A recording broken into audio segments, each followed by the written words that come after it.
ప్రజలు ఒకటే చెప్తున్నారు, మన దేశానికి నరేంద్రుడు ఎంత అవసరమో మన మల్కాజ్గిరికి కూడా మన రాజేంద్ర అన్న అంతే అవసరము.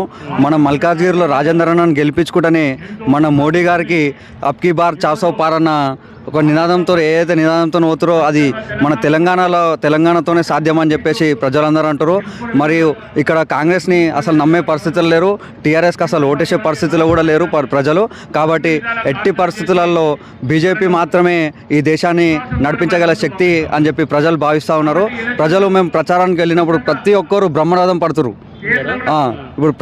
ఇప్పుడు మాత్రం 100% మల్కాజ్గిరిలో రాజేంద్ర అన్నను గెలిపించుకుంటామని చెప్పేసి మాకు భరోసా కల్పిస్తున్నారు.